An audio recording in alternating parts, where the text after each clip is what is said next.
sheet and I was going to bloody glue them all on so they were all done, and I didn't. Welcome folks to another video from that Tassie Wargamer. I'm here again with John at his place. Today we are playing Chain of Command in 20mm. This is our table. We're pretty happy with the way we've set it up today. So what we do is we came in before we knew what armies we were playing, before we knew what roles we were taking, and before we knew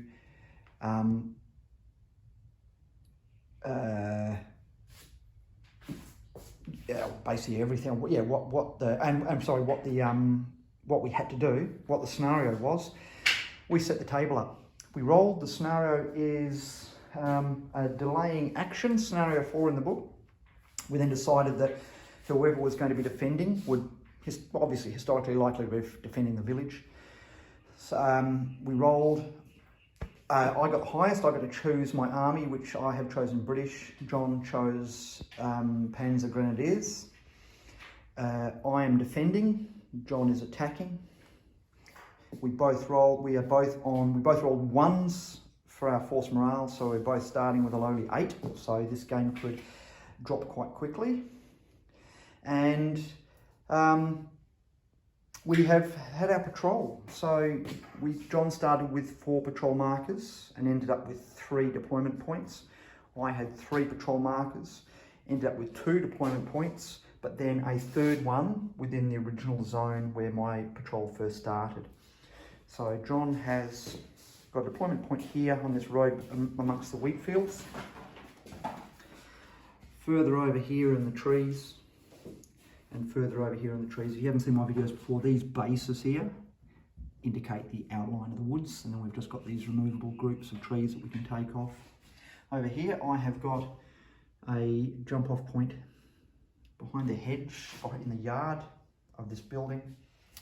Jump off point here between these 2 buildings. If I'm thinking there's going to be some good defence in case he does try to take my jump off point. And this is that one that was in the zone. I put it back here as a bit of a backup, if you like, and less likely to be captured. Because when we're starting off with 8, the last thing we want to do is be losing jump off points. Some of John's lovely 20mm buildings, some purpose-built resin 20, and some of them HO scale, which do fit in quite nicely because it's roughly the right scale. Anyway, we're going to be kicking off very soon once we've worked out our supports. It's going to be a good one. All right, folks, we're getting stuck into it. Most of our, I think all of John's squads have deployed. Yep. He's had 1 deploy here, skews the dice. He's had 1 squad here in the wheat field who are in light cover, but they are now within range of my section here, who managed to deploy. And then I had the next phase, so I moved again, went into Overwatch, but John didn't move them in his phase, so now my section have chosen to fire. Sorry, I'm reaching down to pick up a tree that I've just knocked over. John's taken 1 kill in one team and a point of shock in the other team. His other 2 sections I have deployed over here. He has got some teams yet to come on the table, and the senior leader is still off. I have a section on the ground floor of this building, and this section sort of in reserve, almost on the table, but in reserve, just sort of hanging back to see how things go and possibly fill a breach if it happens. And I've still got a PAT team, 2 mortar teams, and 2 senior leaders to come on the table.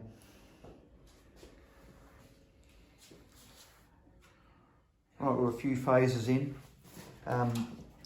John's section here, or squad, his German squad here, lost an entire team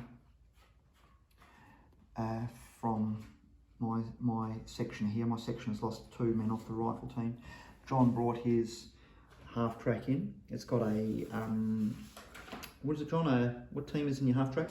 Reconnaissance team. They're down 3 there. My last phase, I managed to bring on my PAT team, put some fire onto John's half track and get it to reverse, and put some shock onto the team inside, as well as killing one. John's team is moving tactically across the bridge, and moving across the river. I have a team in overwatch here, as well as the machine gun has moved upstairs to this, yeah, they're at this window. And another team here, just about to move into the building. John, do you still have any teams left off the table? Yeah, I've got a 50 millimeter mortar team. And a senior officer? And a senior officer. 50 millimeter mortar and a senior officer.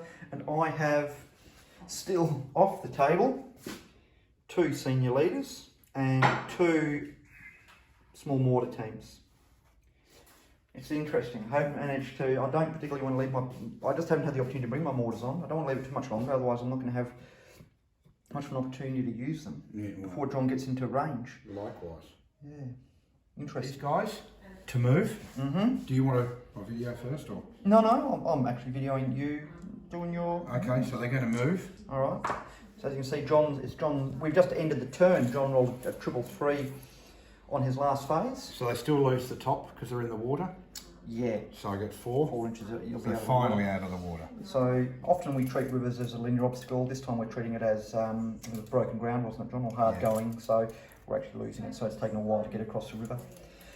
John's guys on the bridge here are still tactical, starting to take some shock from my section in here. I've got a machine gun in the bottom, I've got a rifle team up the top. I have got a machine gun on overwatch here and a rifle team in here, and they haven't fired a shot in anger yet. My Piat team was broken at one point. They ran back. I managed to deploy my senior officer, who had not yet deployed, my leading officer, and he's now rallied all their shock and getting them to move back up. This section's slowly being whittled away. They have a senior with them and a junior officer. John still has his team here in with the machine gun, so I really need to sort of take care of that because he's still dangerous. He's got some shock, and he's down to, oh no, he's got the 3 men, so he's just got a bit of shock there. And I ended up getting rid of, routing what was remaining of the section, which was down to 1 team. They came back to here. John's obviously the turn is about to end after this bit of the phase. They're going to move. Luckily, John had a 3, so he managed to rally it off. 6 minus 4 is 2. I think we'll call it. And folks, this is the end of the game. As you can see here, John still had some forces on the bridge. They didn't manage to get over the bridge, even though we were trying to move tactically, and so basically putting them into heavy cover from a side fire. They ended up just getting so much shock that they were unable to move. John's team here actually managed to rally, or section here managed to rally and get back in, and this half track was causing a bit of problems for me. I managed to get my section, what was left of my section, inside this building. What did I have there? I had a junior leader, senior leader, and a machine gun team left. This team here were intact. They had a junior leader in there, and they were the ones between a lot of fire because they were firing straight up the bridge. So John was just in light cover when they were firing. They were the ones that were doing a lot of damage to that bridge crossing. John had another team who managed to cross the river here and went through the woods. I'm going to take you around. And that section stormed the building. I was defending in the first round, hard cover. We each took 6 kills each. I only took 2 shot. John took 4 shot. We resolved it immediately. Again, John had got to roll 1 dice. I got to roll 3 by what was left. And John's team got thrown back. Well, it was a section actually. There's a man from each team there, and they ended up getting pinned. I lost everyone except for my officer. So all the shot came off him. He was reduced to 1 command initiative. So the next turn he was going to move up top and stick with his Bring team, who weren't involved in that close combat because they were still up on the higher level out one of those windows. I had a mortar team here. I find mortar teams reasonably, I don't know, they don't do that much damage. My senior leader did the right thing. He stayed back and basically rallying troops and managed to get these guys moving to, next turn they were going to restock their, actually they did it, they restocked their Piat. John, any thoughts on the game? No, look, it was a nice scenario, and I think it adds so much to the game by not picking your forces before the landscape's been laid out. Absolutely. I think that works really nicely. It means we can pretty up the landscape, make it look sort of authentic before we know who's doing what. So Yeah. we're never going to set up to our advantage, are we? No, it's great. Well done, sir. Well done, folks. Certainly recommend it. Setting a table, then rolling to see what forces or who picks their force, then rolling to see who's doing which scenario, then rolling to see who's doing what. After you've set the scene, and you can make it look pretty authentic. We think so too. We really think it played really well.